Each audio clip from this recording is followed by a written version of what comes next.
ನಮಸ್ಕಾರ ವೀಕ್ಷಕರೇ, ನಾನು ನಿಮ್ಮ ಬೀನಾ ಚಂದ್ರು.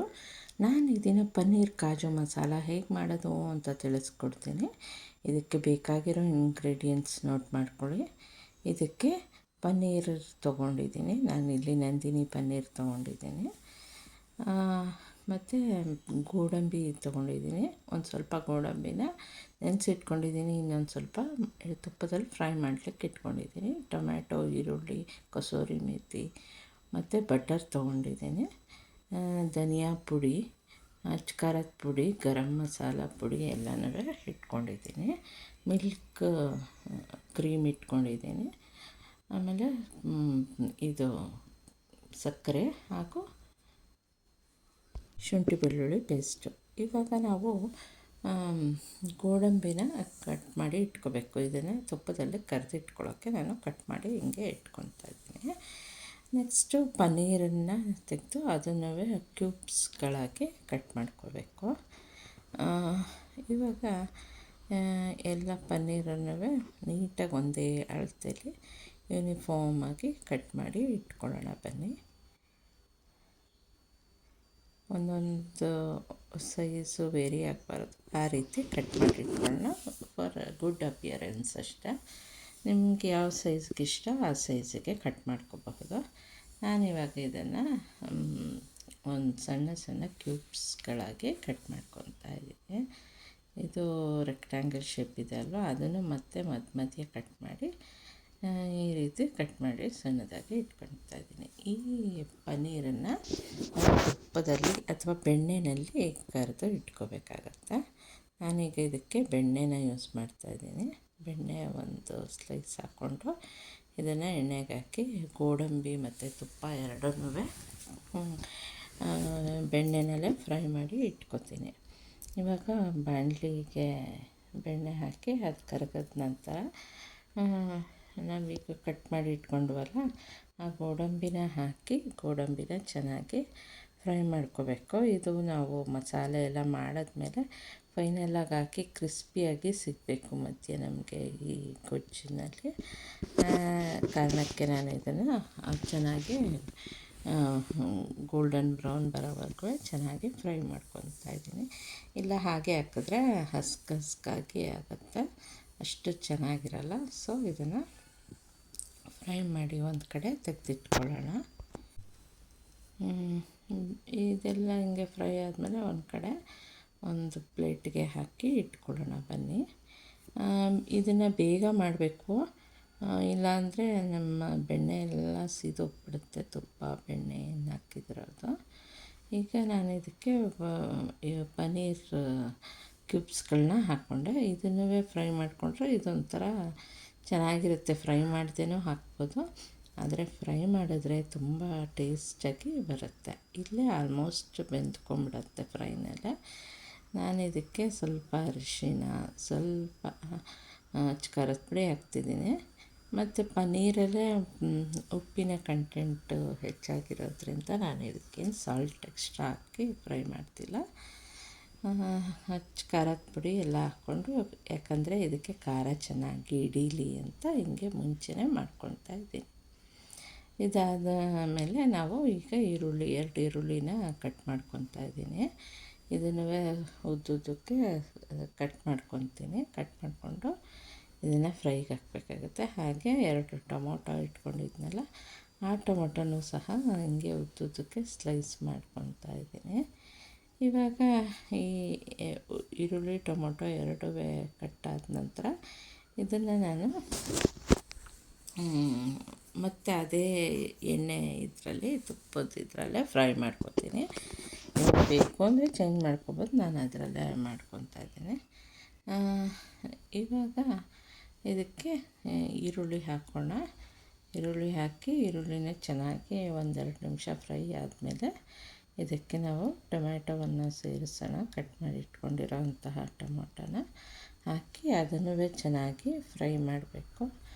ಅದು ಟೊಮೆಟೊ ಎಲ್ಲ ಒಂಥರ ಸಾಫ್ಟಾಗಿ ಹಾಕಬೇಕು. ಅಲ್ಲಿವರೆಗೂ ಎಣ್ಣೆನಲ್ಲೇ ಬಾಡಿಸ್ಕೊಂಡು ಅದನ್ನು ತಣ್ಣಗಾದ ನಂತರ ಮಿಕ್ಸಿ ಜಾರ್ಗೆ ಹಾಕ್ಕೋಬೇಕು. ಆಮೇಲೆ ಇದೇ ಮೀನ್ ಟೈಮಲ್ಲಿ ಈ ಗೋಡಂಬಿನ ನೆನೆಸಿಟ್ಟಿದ್ವಲ್ಲ ಅದನ್ನು ಮಿಕ್ಸಿ ಮಾಡಿ ಒಂದು ಕಡೆ ಇಟ್ಕೊಳ್ಳೋಣ.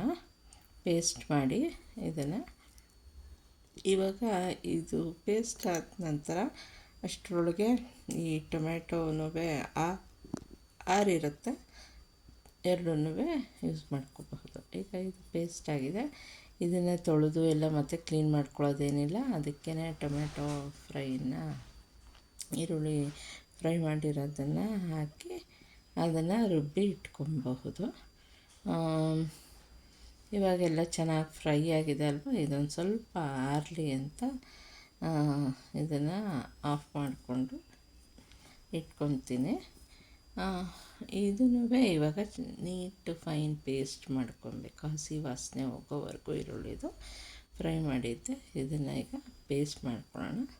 ಇದೆಲ್ಲ ಈಗ ಸ್ವಲ್ಪ ತಣ್ಣಗಾಗಿದೆ, ಇದನ್ನು ಮಿಕ್ಸಿಲಿ ಗ್ರೈಂಡ್ ಮಾಡಿಕೊಂಡು ಇಟ್ಕೊಂಡೆ. ಈಗ ಅದೇ ಪ್ಯಾನ್ಗೆ ಒಂದು ಸ್ವಲ್ಪ ಎಣ್ಣೆ ಹಾಕ್ಕೊಂಡು ಮತ್ತು ಇದನ್ನು ಆಯಿಲ್ನಲ್ಲಿ ಚೆನ್ನಾಗಿ ಫ್ರೈ ಮಾಡ್ಕೋಬೇಕು. ಈರುಳ್ಳಿ ಟೊಮೆಟೊ ಪೇಸ್ಟು, ಸ್ವಲ್ಪ ಒಂದು ಸ್ಪೂನಷ್ಟು ಶುಂಠಿ ಬೆಳ್ಳುಳ್ಳಿ ಪೇಸ್ಟ್ನೂ ಹಾಕ್ಕೊಂಡಿದ್ದೀನಿ ಇದಕ್ಕೆ. ಇದನ್ನು ಎಣ್ಣೆನಲ್ಲೇ ಹಸಿ ವಾಸನೆ ಹೋಗೋವರೆಗೂ ಚೆನ್ನಾಗಿ ಫ್ರೈ ಮಾಡ್ಕೋಬೇಕು. ಈಗ ಎಲ್ಲ ಎಣ್ಣೆನಲ್ಲೇ ಫ್ರೈ ಮಾಡಿ ನೀರು ಬಿಟ್ಕೊತಾ ಇದೆ. ಇದಕ್ಕೆ ನಾವು ಈಗಾಗಲೇ ಹೇಳಿದ್ನಲ್ಲ ಸ್ಪೈಸಿ ಮಸಾಲ ಐಟಮ್ಸು, ಆ ಮಸಾಲೆನೆಲ್ಲ ಇದಕ್ಕೆ ಸೇರಿಸ್ಕೊಳ್ಳೋಣ ಬನ್ನಿ. ಎಲ್ಲ ಎಣ್ಣೆ ಬಿಟ್ಕೊಂಡು ಚೆನ್ನಾಗಿ ಫ್ರೈ ಆಗಿದೆ. ಧನಿಯಾ ಪುಡಿ ಹಾಕಿದೆ ಒಂದು ಸ್ಪೂನು, ಸ್ವಲ್ಪ ಹಾಕಬೇಕು, ಕಡಿಮೆನೇ ಹಾಕಿದ್ರೂ ಸಾಕು. ಮತ್ತು ಅಚ್ಚ ಖಾರದ ಪುಡಿ, ಒಂದು ಸ್ವಲ್ಪ ಗರಂ ಮಸಾಲೆ ಪುಡಿ ಹಾಕಬೇಕು, ಹಾಗೂ ಜೀರಿಗೆ ಪುಡಿನೂ ಸಹ ಸೇರಿಸ್ಕೊಂಡ್ರೆ ಇದ್ರ ಫ್ಲೇವರು ಇನ್ನೂ ಚೆನ್ನಾಗಿ ಇರುತ್ತೆ. ಈಗ ಇದಕ್ಕೆ ಸ್ವಲ್ಪ ಗರಂ ಮಸಾಲೆ ಪುಡಿ ಹಾಕ್ಕೊಂಡೆ, ಎಲ್ಲ ಚೆನ್ನಾಗಿ ಹಾಕ್ಕೊಂಡು ಅದನ್ನು ಎಣ್ಣೆನಲ್ಲೇ ಫ್ರೈ ಮಾಡ್ಕೊತಾ ಇದ್ದೀನಿ. ಮತ್ತು ಇವಾಗ ನಾವು ಗೋಡಂಬಿ ಪೇಸ್ಟ್ ಏನು ಮಾಡ್ಕೊಂಡ್ವಿ ಅದನ್ನು ಸಹ ಎಲ್ಲನೂ ಹಾಕಬೇಕು. ಹಾಕಿ ಬೌಲ್ನೆಲ್ಲ ನೀಟಾಗಿ ತೊಳೆದು ಆ ನೀರನ್ನು ಸೇರಿಸಿ ಇದನ್ನು ಸ್ವಲ್ಪ ಒಂದು 5 ನಿಮಿಷ ಕುದಿಲಿಕ್ಕೆ ಬಿಡೋಣ. ಒಳ್ಳೆ ಪರಿಮಳ ಬರ್ತಾಯಿದೆ. ಇದಕ್ಕೆ 1 ಸ್ಪೂನ್ ಅಷ್ಟು ಸಕ್ಕರೆ ಹಾಕ್ಕೊಂಡೆ, ಮತ್ತು ರುಚಿಗೆ ಎಷ್ಟು ಉಪ್ಪು ಬೇಕೋ ಅಷ್ಟು ಉಪ್ಪನ್ನು ಸಹ ಇದಕ್ಕೆ ಸೇರಿಸ್ಕೊತಾ ಇದ್ದೀನಿ. ಇದು ಕಾಜು ಪನ್ನೀರ್ ಮಸಾಲ ಸ್ವಲ್ಪ ಸ್ವೀಟಿಶ್ ಆಗಿ ಬರುತ್ತೆ.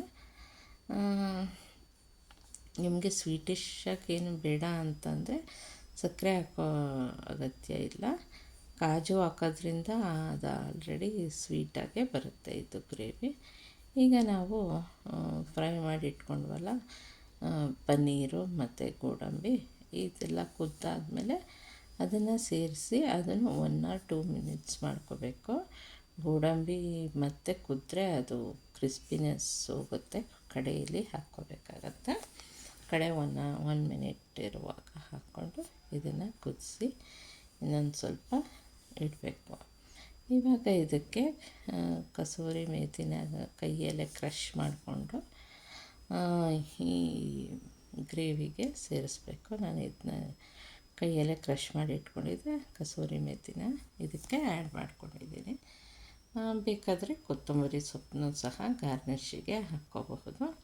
ಇವಾಗ ಇದಕ್ಕೆ ಕ್ರೀಮ್ನ ಹಾಕ್ತಿದ್ದೀನಿ. ಕ್ರೀಮ್ ಹಾಕಿದಾಗ ಇದರ ಟೇಸ್ಟು ಇನ್ನೂ ಫ್ಲೇವರೆಲ್ಲ ತುಂಬ ಚೆನ್ನಾಗಿ ಇರುತ್ತೆ. ಇವಾಗ ಎಲ್ಲ ಕ್ರೀಮ್ ಹಾಕಿ ನಾನು ಇದನ್ನು ಇನ್ನೊಂದು ರೌಂಡ್ ತಿರುಗಿಸಿದ್ರೆ ನಮ್ಮ ಕಾಜು ಪನ್ನೀರ್ ಮಸಾಲ ರೆಡಿ. ಇದನ್ನು ಚಪಾತಿ ಜೊತೆ ಅಥವಾ ಗೀ ರೈಸ್ ಜೊತೆ ತಿಂದರೆ ತುಂಬ ಚೆನ್ನಾಗಿರುತ್ತೆ. ವೀಕ್ಷಕರೇ, ಈ ರೆಸಿಪಿ ನಿಮ್ಗೆ ಇಷ್ಟ ಆದರೆ ನಿಮ್ಮ ಮನೆಯಲ್ಲೂ ಟ್ರೈ ಮಾಡಿ, ಹಾಗೂ ನಮಗೆ ಕಮೆಂಟ್ ಬಾಕ್ಸ್ನಲ್ಲಿ ತಿಳಿಸಿ. Thank you for subscribing and ನನ್ನ ಎಲ್ಲ ರೆಸಿಪೀಸ್ನೂ ವಾಚ್ ಮಾಡಿ. Thank you so much. ನಾನು ಈ ರೆಸಿಪಿನ KMF ನಂದಿನಿಯವರ ಪನ್ನೀರ್ ಖಾದ್ಯಗಳ ಸ್ಪರ್ಧೆಯಲ್ಲಿ ನಾನು ಈ ರೆಸಿಪಿ ಮಾಡಿದ್ದೆ. ವೀಕ್ಷಕರೇ, ಈ ರೆಸಿಪಿನ ನಿಮ್ಮ ಮನೆಯಲ್ಲೂ ಟ್ರೈ ಮಾಡಿ ನಮಗೆ ತಿಳಿಸಿ. Thank you for watching. Thank you so much.